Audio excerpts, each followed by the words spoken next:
नमस्कार दोस्तों। इसके पहले की वीडियो में शिव छत्रपति के सिक्के और चलनों की बात हुई थी। इस वीडियो में हम बात करेंगे न्याय व्यवस्था की। छत्रपति शिवाजी महाराज एक राजा थे। एक बड़े इलाके के राजा को इतना समय भी नहीं होता कि वो गांव-गांव जाकर वहां की न्याय व्यवस्था संभाले। छत्रपति शिवाजी महाराज से पहले मुस्लिम राजाओं की हुकूमत चलती थी और उससे भी पहले यानी दिल्ली का आखिरी हिंदू राजा पृथ्वीराज चौहान के समय जो न्याय व्यवस्था थी उसमें मुस्लिम शासकों ने थोड़ा बदलाव लाकर लागू किया था। इसी न्याय व्यवस्था की बात हिंदुओं के प्राचीन ग्रंथों में भी हुई है, लेकिन यहाँ हम अलग से बताना चाहते हैं कि हिंदुओं से नफरत करने वाले कुछ सुल्तानों ने भारी मात्रा में धर्म परिवर्तन किया था, जैसे कि अलाउद्दीन खिलजी और कुछ तुगलक सुल्तान तथा गुलाम वंश के दरिंदों की हिंदुओं के लिए न्याय व्यवस्था क्या होगी, इस पर हमारी रिसर्च बाकी है। इसलिए ये मत समझना कि हम जिस न्याय व्यवस्था की बात कर रहे हैं उसे मुस्लिम शासक भी मानते होंगे। शिव छत्रपति ने पाटिल, कुलकर्णी, देशमुख, देशपांडे इन 4 प्रकार के पदों का खूब उपयोग किया। ये सब मिलकर एक गांव चलाते थे। इन सभी पर राजा की एक बारीक नज़र होती थी, लेकिन गांव में कोई अपराध या मामला उलझ जाए तो इनमें से किसी भी इंसान को उस अपराध का जांच पड़ताल करने का अधिकार नहीं होता था। किसी को सज़ा देने का अधिकार सिर्फ पंचायत के पास होता था। उस पंचायत के ऊपर राजा ने चुना हुआ एक अधिकारी होता था। उस अधिकारी के पास एक राज मुद्रा भी होती थी, जिसे सबूत के तौर पर दिखाकर ये साबित किया जाता था कि वो आदमी राजा का अधिकारी है। अगर किसी केस का निवारण यहाँ भी नहीं हुआ तो राजा के पास जाना होता था। यहाँ पंचायत का मतलब सरपंच राज बिल्कुल नहीं है।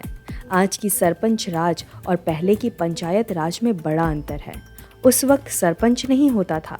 अंग्रेज़ों की न्याय प्रणाली ठीक से चल पाए इसलिए पुराने ज़माने की पंचायत कमेटी के ऊपर सरपंच बिठाया गया।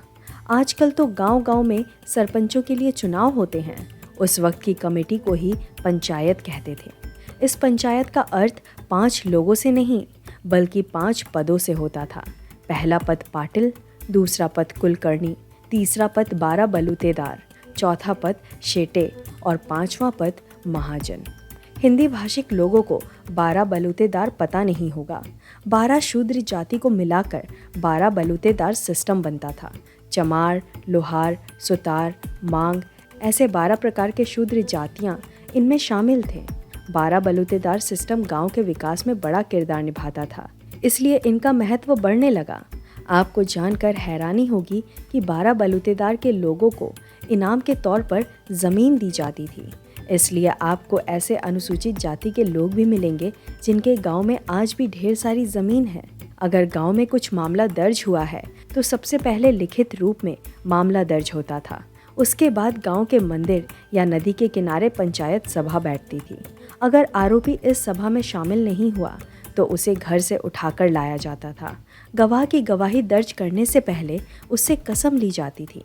कसम लेने की प्रथा भी बड़ी निराली होती थी। गवाह को नदी में उतारा जाता था और उसे बुलवाया जाता था कि अगर उसकी गवाह झूठी साबित हुई तो उसे गौ हत्या और ब्रह्म हत्या इतना पापी समझा जाएगा। अगर गांव नदी किनारे नहीं है तो गणपति के मंदिर में शपथ विधि होती थी।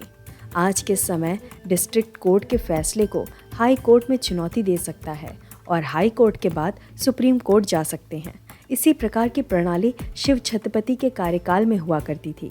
अगर पंचायत कोई ठोस फैसला ले नहीं पाई तो पड़ोसी गांव के पंचायत में मामला लेकर जाना पड़ता था और अगर वहां भी कोई हल निकला नहीं तो राजा द्वारा चुने गए उस व्यक्ति के पास जाना पड़ता था। पर वहाँ भी समाधान निकला नहीं तो सीधे राजा के दरबार में जाना पड़ता था। सिर्फ राजा के पास आखिरी फैसला लेने का अधिकार होता था। झूठे मामलों की जांच होने के बाद उस याचिकादार से दंड के रूप में पैसा वसूला जाता था।